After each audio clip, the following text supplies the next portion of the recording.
I knew they were coming for me when I caught the first scent of them, that mix of leather, sweat, and the sharp tang of purpose. The library had been my sanctuary for 15 years, but sanctuaries can become traps when you're cornered. I pressed myself deeper between the history and mythology stacks, my back against ancient werewolf genealogies I'd carefully preserved. Ironic that I'd spent decades cataloging our kind's bloodlines while hiding my own. My hearing, sharper than any normal wolf's, picked up their footsteps. 6 sets, heavy boots trying to move quiet across the old oak floors downstairs. Dawn was just breaking, gray light seeping through the high windows, catching dust motes that hadn't settled from my scramble to hide. 3 decades I'd managed to keep what I'm secret. 3 decades pretending to be just another beta wolf with unremarkable brown fur when I shifted. But silver wolves like me don't get to live peaceful lives among the packs.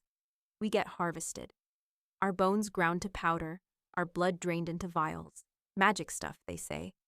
Healing properties. Spiritual power. Worth killing for. The stairs creaked. 4th step from the top, the one I always skipped.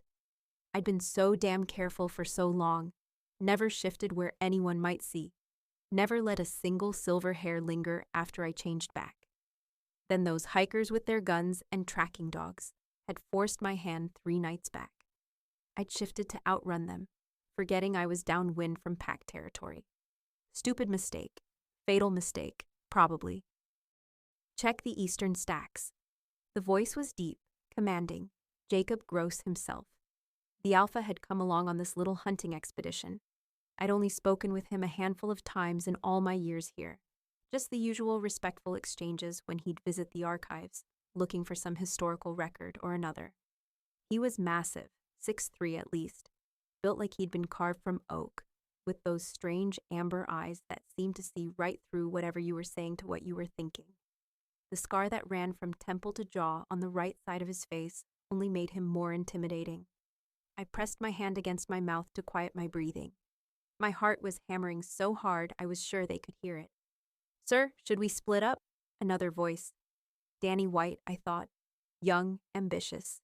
Always looking to prove himself. No. Jacob's voice was closer now. "All of you, wait downstairs." "But Alpha," I said, "wait downstairs." Murmurs of discontent, but nobody argued further. The footsteps retreated, all but one set. Heavy, measured steps moved between the stacks.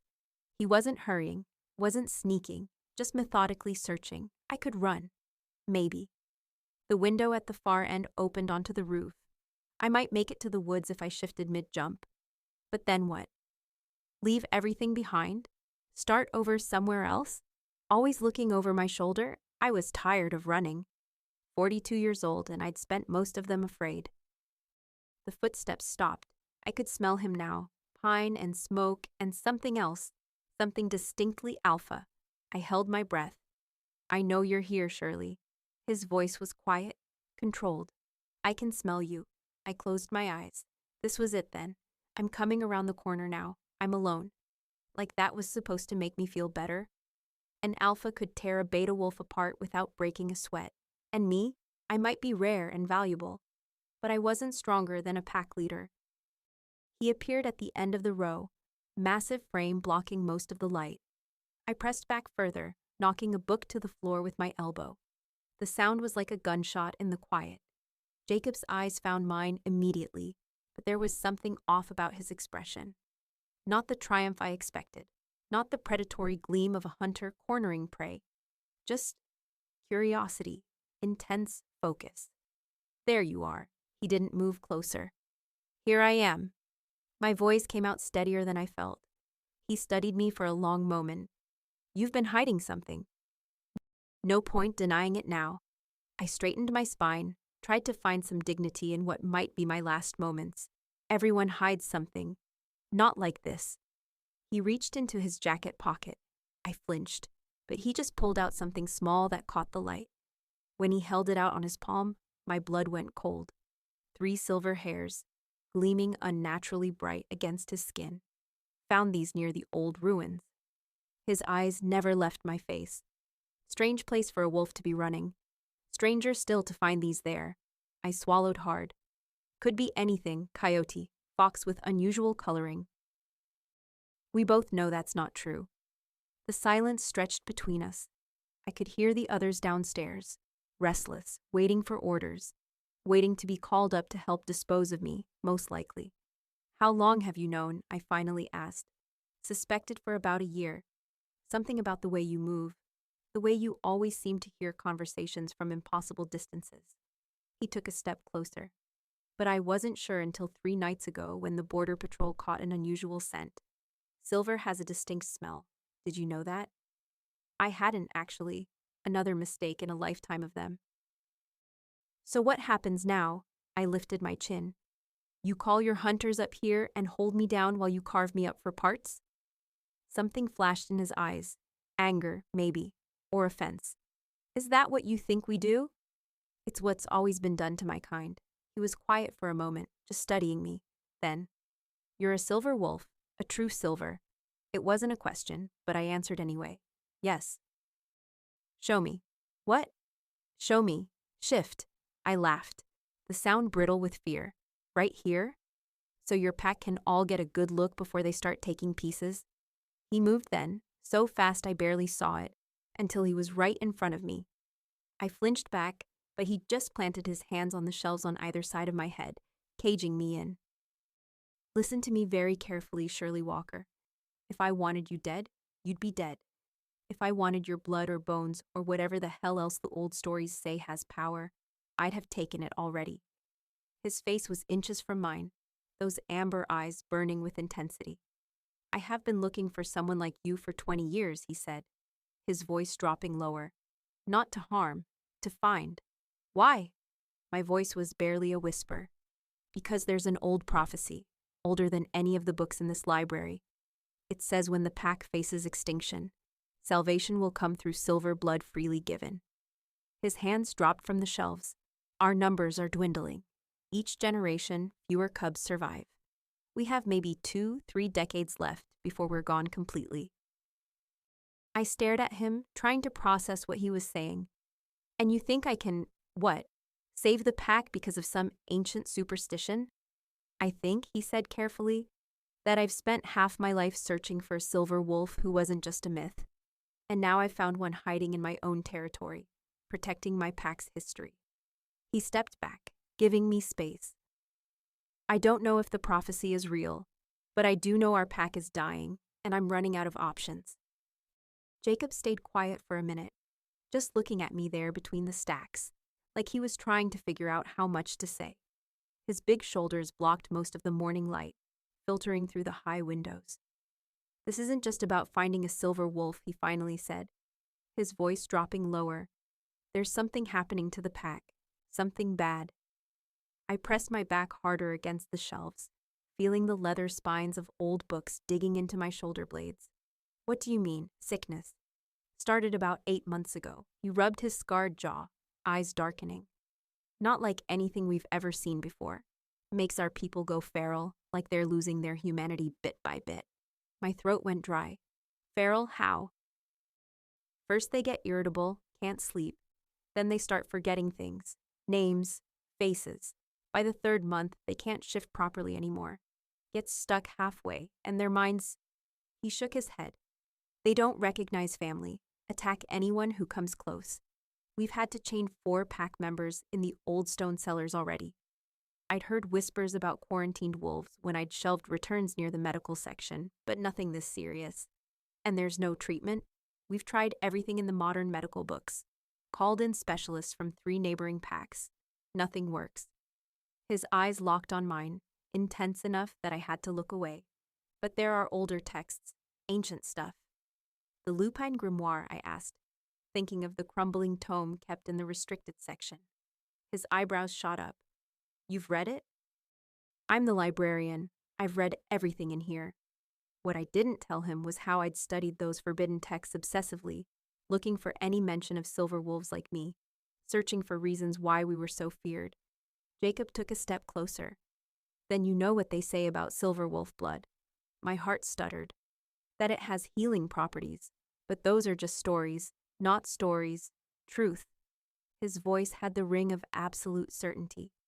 Silver wolves were hunted to near extinction not just out of fear, but because their blood could cure almost anything. The strongest remedy our kind has ever known. I fought the urge to bolt for the door. 15 years of hiding, and now the alpha knew exactly what I was worth to him. So you found me, and now you want to bleed me dry to save your pack. His face changed then, something like hurt flashing across his features. If that's what I wanted, I wouldn't be standing here talking to you. Then what do you want? A partner, he said simply. The texts are clear. Forced taking corrupts the power. The blood must be given freely through a ritual bonding. I blinked at him. Bonding. A mating. The old way, with the full moon ceremony and blood exchange. It creates a mystical connection that would amplify your healing abilities throughout the entire pack. The word mating hung in the air between us. I couldn't have heard him right. You're asking me to be your mate? You don't even know me. I know enough, he said. I've watched you for months. You're careful, disciplined. You've survived alone when most couldn't. And what exactly would this arrangement mean? My voice sounded thin, even to my own ears. Jacob ran a hand through his dark hair. You'd be my equal, co-leader of the pack. We'd share the bond, share the power, and maybe, just maybe, we'd save everyone. I stared at him, trying to process what he was saying. 15 years I'd spent making myself invisible, being the quiet beta everyone overlooked. Now he wanted me to step into the spotlight, to be his mate, to lead a pack that didn't even know what I was. I need to think about this, I managed to say. He nodded. 3 days. That's all the time we have before the next one turns. 3 days later, I stood in the council chamber, feeling like I might throw up. The room was all dark wood and stone, built 100 years ago when the pack first settled in the territory. 12 stern faces stared back at us from the curved table. The elders and high-ranking wolves who made up the council. Jacob stood beside me, his shoulder almost touching mine. He wore what I guessed were his formal clothes. Dark pants and a charcoal button-up that made his eyes look even more amber than usual. I've called this emergency session, Jacob began, his voice filling the chamber, to announce a decision that affects the future of our entire pack. I could feel their eyes on me, curious and confused. What was the unremarkable librarian doing standing next to the alpha? I'd chosen my plainest dress, navy blue with a high collar, trying not to draw more attention than necessary. Fat chance of that. For those who haven't met her properly, this is Shirley Walker. She has served our community as keeper of our archives for 15 years. A few nods. Most just stared. What I'm about to share may come as a shock to many of you. Jacob paused, his voice growing more formal. Shirley Walker is a silver wolf, the last of her bloodline, as far as we know. The silence shattered. Several council members shot to their feet. Others whispered urgently to their neighbors. One older man with a white beard made the ancient warding sign against evil. Impossible, someone hissed. Silver wolves are extinct, another argued. Would you like me to prove it? I said, surprising myself with how steady my voice sounded. The room fell silent again. I'd never spoken at a council meeting before. That won't be necessary, Jacob cut in. I verified her lineage myself. From the end of the table, Gail Bird rose slowly to her feet. I'd seen her around, of course. Everyone knew the eldest councilwoman.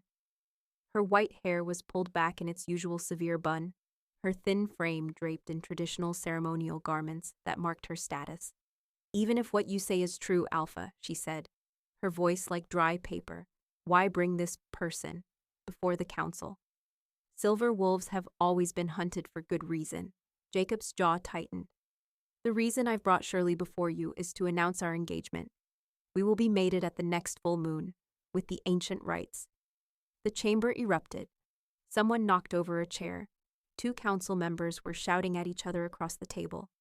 A younger woman near the middle looked like she might faint. Through the chaos, I kept my eyes on Gail. Her face had gone completely still, her thin lips pressed into a bloodless line. When she spoke again, her voice cut through the noise like a blade. You would mate with this aberration? Make her our alpha female? Her hazel eyes fixed on me with such hatred, I had to force myself not to step back. Silver wolves are cursed beings. Their power corrupts everything it touches. Elder Bird, Jacob said, a warning in his tone. You forget yourself. But Gale wasn't finished. She turned to address the whole council, her voice rising. Our ancestors knew the dangers silver wolves posed. Their blood may heal, but at what cost? They bring discord, challenge natural hierarchies. This one, she jabbed a bony finger toward me, has already bewitched our alpha. And now he would elevate a spinster librarian to rule alongside him. A woman who has hidden her true nature from us for years. I watched as heads around the table began to nod. Not everyone, but enough. Gale's words were landing, especially with the older members. A silver-haired man I recognized from the hunting parties pounded his fist on the table in agreement. A woman wearing the traditional pack amulet called out. The old ways exist for a reason. Gale's eyes gleamed with triumph as she gathered the traditionalists to her cause. We cannot allow this abomination to proceed, she declared, her voice ringing with authority that came from decades of respect. Not if we wish to preserve what makes our pack strong. Jacob's hand found mine beneath the table, his fingers wrapping around mine with surprising gentleness for such a large man. But I barely felt it. All I could see was the way the council was fracturing before my eyes, battle lines being drawn, with me at the center of the storm. Whispers followed me everywhere in the days after the council meeting. Folks who'd nodded hello for 15 years suddenly found reasons to cross to the other side of paths when they saw me coming. In the dining hall, conversations would drop to hushed murmurs when I walked in, then explode back to life the moment I passed. Silver witch, someone muttered behind my back in the supply shed. I pretended not to hear, but my fingers tightened around the basket of herbs I was collecting. It was Marta from the kitchens, who finally said it to my face. I'd known her 7 years, helped her boy with his reading troubles every Tuesday afternoon.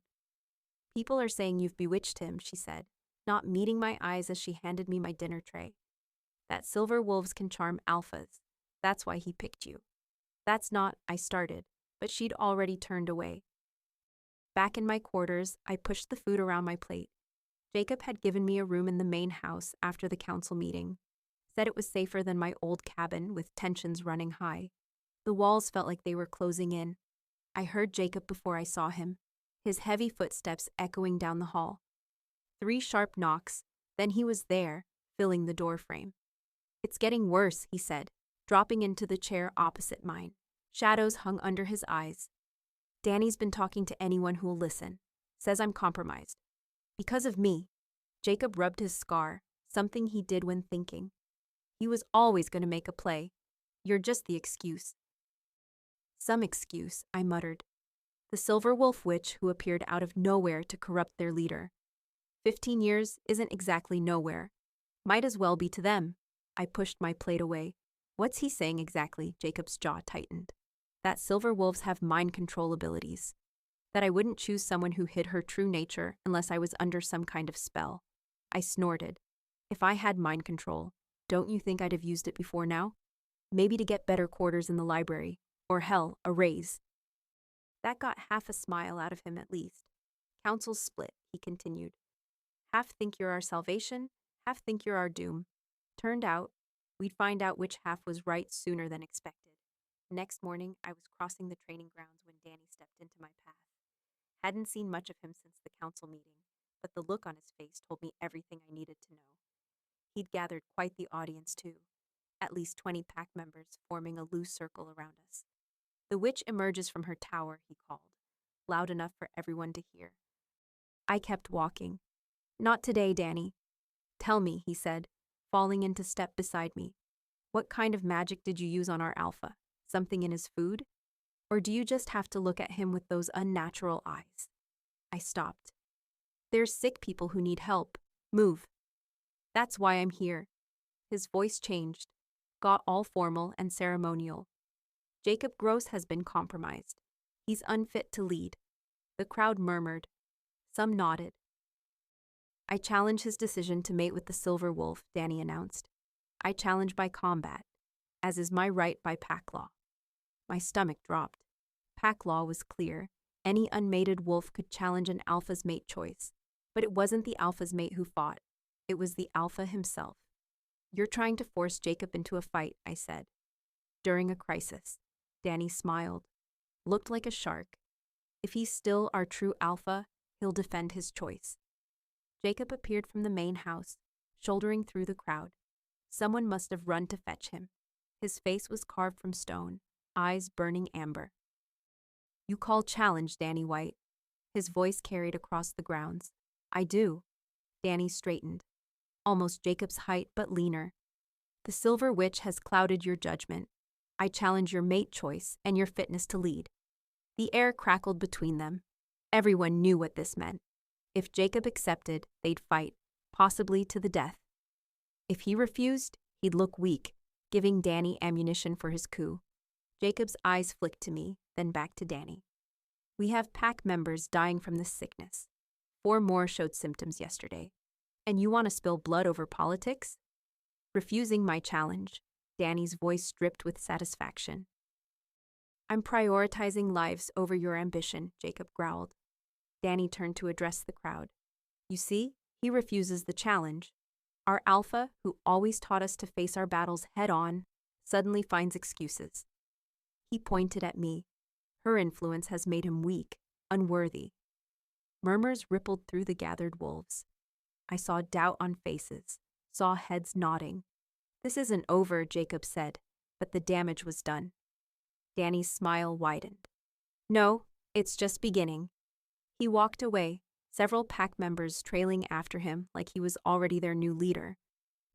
That night, I couldn't sleep, kept thinking about the 4 new cases Jacob mentioned, 12 infected now. I slipped from my bed and padded down to the cellar where they kept the sick. The guard, Ben, looked surprised to see me. Ms. Walker, it's 3 a.m. Need to check on them, I said. Alpha's orders? A lie, but I knew Jacob wouldn't mind. Ben hesitated, then nodded, unlocking the heavy door. The smell hit me first, sickness, sweat, and something wilder underneath. They'd separated the infected into individual cells. I moved to the first and peered through the bars. Mark Jenkins lay curled on a cot, shaking violently. His skin looked wrong, patchy fur sprouting in uneven clumps. His face caught between human and wolf, stuck in the shift. Mark, I called softly. His head snapped up. His eyes were wrong, all pupil, no recognition.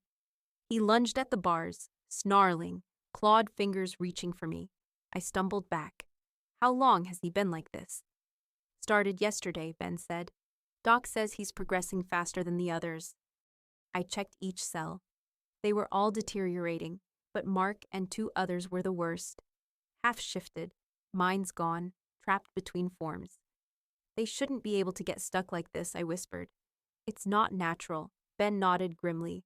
Doc says they won't last the week. Won't last the week. The words echoed in my head as I climbed back upstairs. Won't last till the next council meeting. Won't last till the pack sorted out its politics.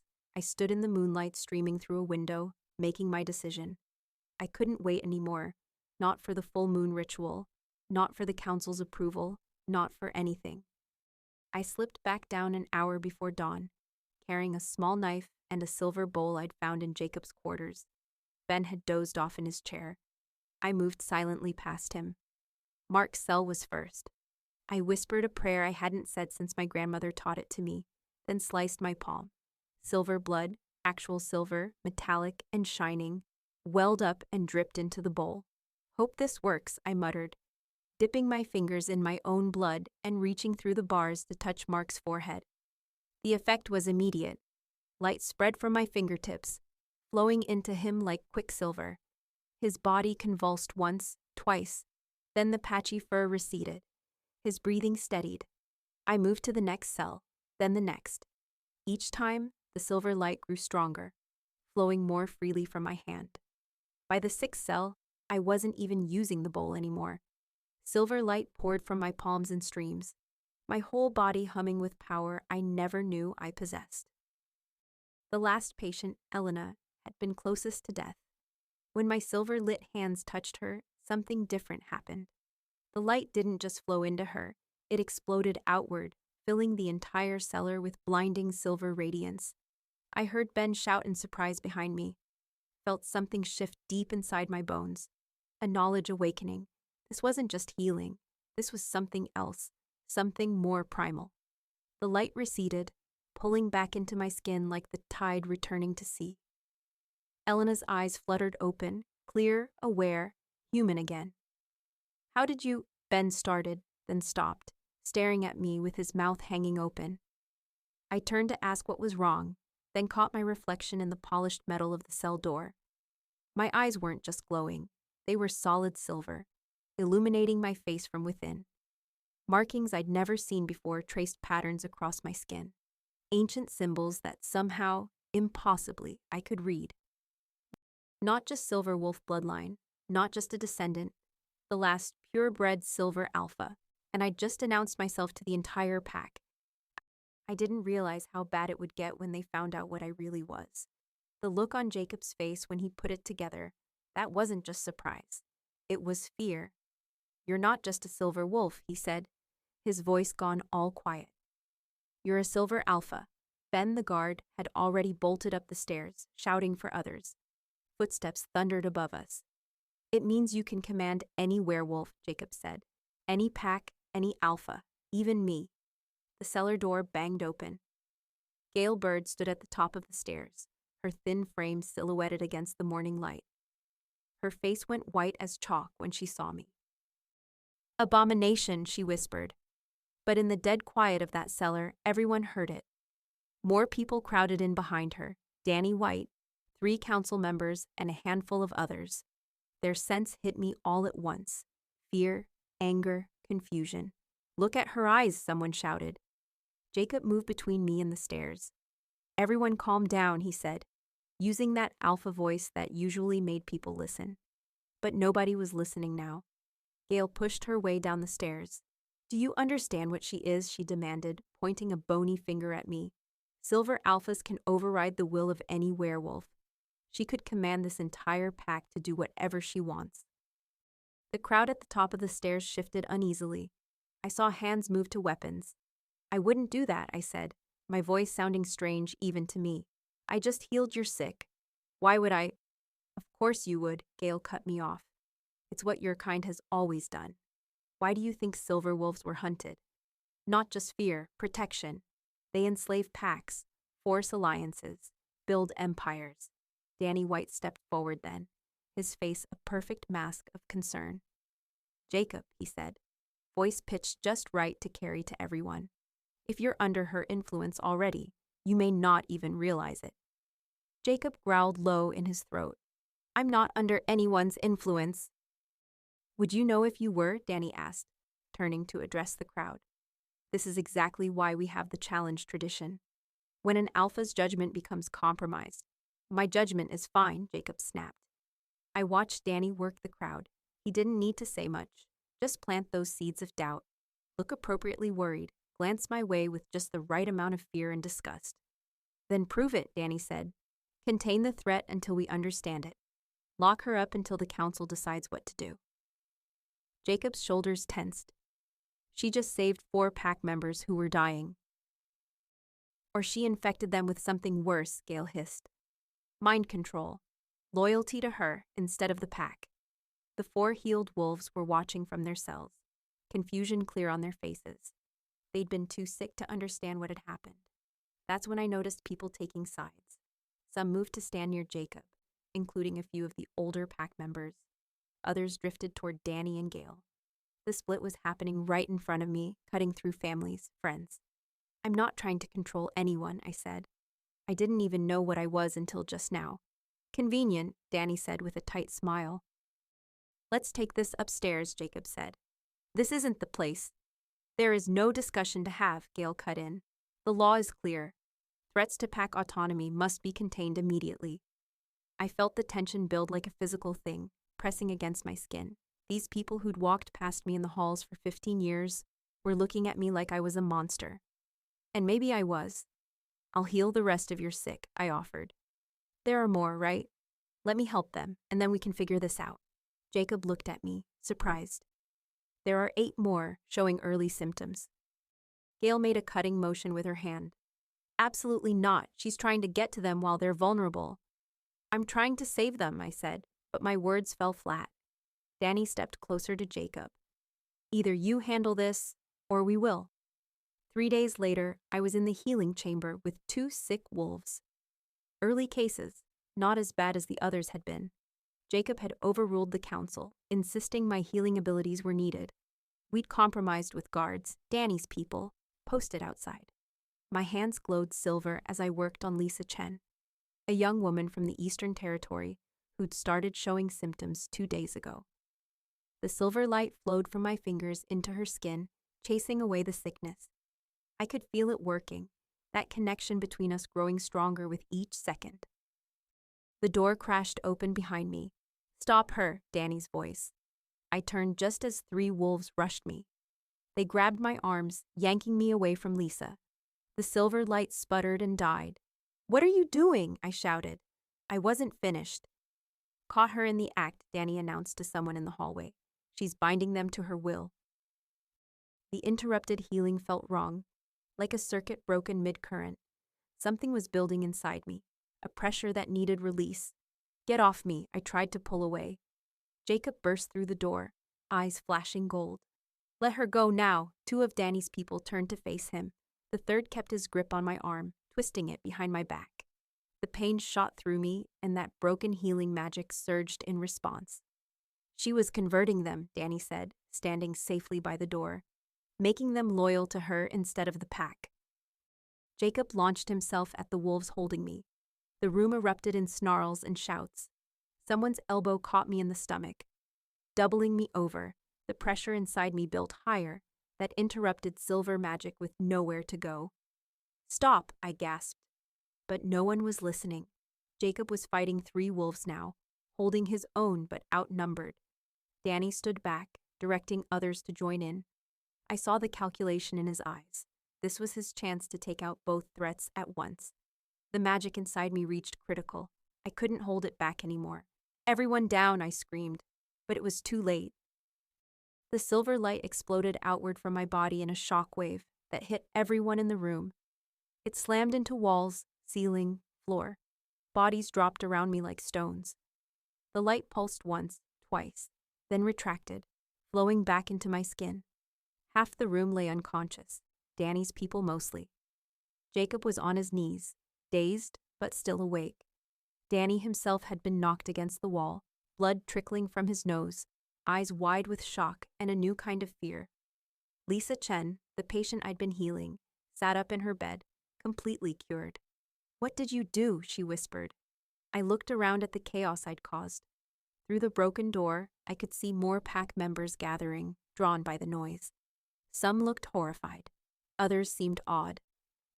The choice crystallized in that moment. I could run, disappear like I'd done before, find a new place, a new identity, start over where no one knew what I was. Or I could stay and finish this, complete the bonding ritual with Jacob under the full moon tomorrow night, tie myself to this pack, to this place, risk everything I was to become something new, freedom or belonging, running or standing my ground. I looked at Jacob as he pulled himself to his feet, his eyes meeting mine across the wreckage of the healing room. "I'll do it," I said, my voice steadier than I expected. "The bonding ritual. Let's save this pack." Jacob's eyes widened. He stepped over an unconscious pack member, one of Danny's goons, and took my hands. The silver light jumped between us, little sparks that made him flinch, but he didn't let go. "You sure?" he asked, real quiet. I wasn't, not completely, but watching Lisa Chen sit up, fully healed after weeks of suffering, I knew what mattered more than my freedom. "Yeah, I'm sure." The full moon came 3 nights later. I spent those days in a kind of lockdown, with Jacob keeping me separate from Danny and Gale, who'd been raising hell about the Silver Witch, since I knocked half the pack on their asses with that burst of power. Couldn't blame them entirely. I'd scared myself too. The ritual grounds sat at the heart of pack territory, a circle of standing stones that predated even the oldest pack records. They dragged me to the library to research the proper ceremony. Funny how they suddenly trusted my knowledge when it suited them. I'd found the ritual in the oldest section of the Lupin Grimoire, pages so delicate they crumbled at the edges when I turned them. "You ready?" Jacob asked, meeting me at the edge of the circle as the moon rose. He wore only loose black pants, his chest bare despite the autumn chill. Traditional. I nodded, my throat too dry for words. I'd chosen a simple white shift, also traditional, though it felt strange after decades of jeans and sweaters. My feet were bare against the cool earth, already collecting dew as the night settled in. I'd scrub them clean and trace the old symbols around my ankles with a paste made from moonflower and wolf's blood, Jacob's blood, drawn that afternoon with a silver knife that made him hiss through his teeth. We walked to the center of the stone circle together, not touching yet. The pack gathered around the perimeter, kept back by the ancient boundary markers. I caught sight of Gale Bird's face, tight with disgust, and Danny White standing with his arms crossed, a fresh scar running across his forehead from our confrontation in the healing room. But I also saw hope in other faces, the cured pack members, Lisa Chen among them, watching with something like reverence. Begin the bonding, called the eldest male council member, an old-timer named Howard who'd stayed neutral through most of this mess. Jacob took a small clay bowl from Howard's hands. Inside was a mixture of sacred herbs, pack earth, and blood. His and mine, mixed together. The smell hit my nose sharp and metallic, with something else underneath, something old and powerful that made the silver markings on my skin tingle. I offer myself as mate and partner, Jacob said, his voice carrying through the night air. Equal in strength, united in purpose. Not the traditional alpha words. Those would have been about dominance, about claiming. He'd changed them, and the murmurs that rippled through the crowd told me everyone noticed. I accept your offer, I said, the ritual words feeling strange on my tongue. Equal in power, united in purpose. Jacob dipped his fingers in the mixture and traced a symbol on my forehead. The touch burned, not painful but intense, like something waking up inside me. I did the same to him, my fingers trembling slightly as I marked his skin. What happened next wasn't in any book. The silver light that had been building inside me since I'd healed those first pack members exploded outward, not in a destructive wave this time, but in thousands of gleaming threads that wrapped around Jacob and me.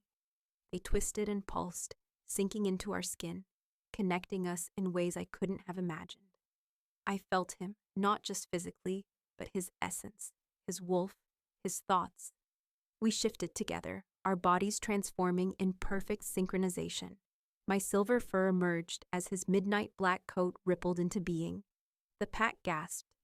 Where most transformations were violent, painful things, ours was fluid, graceful, like water flowing between states. Our wolves touched noses, and another surge of power coursed through us, spreading outward in a visible wave that washed over the entire pack.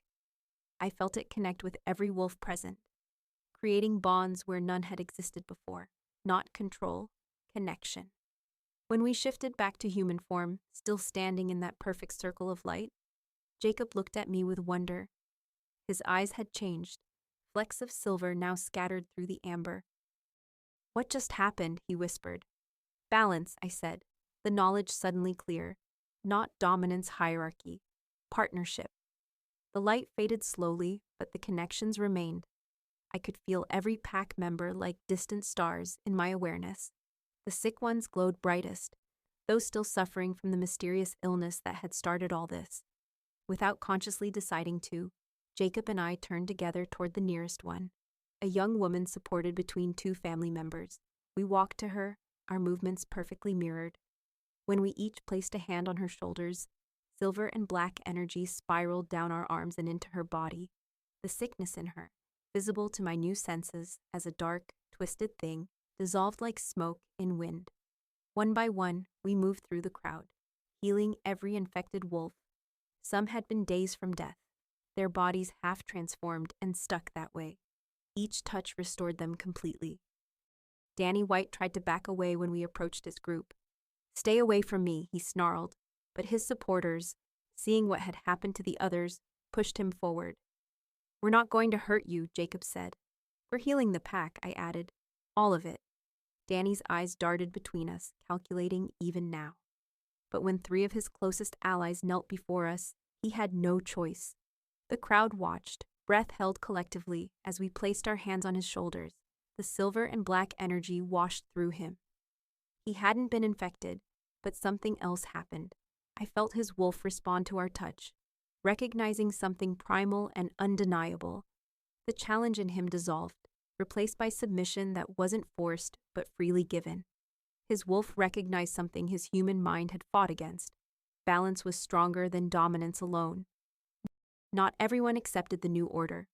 The next morning, Gail Bird stood at the pack boundaries with 3 other elder families, their vehicles packed.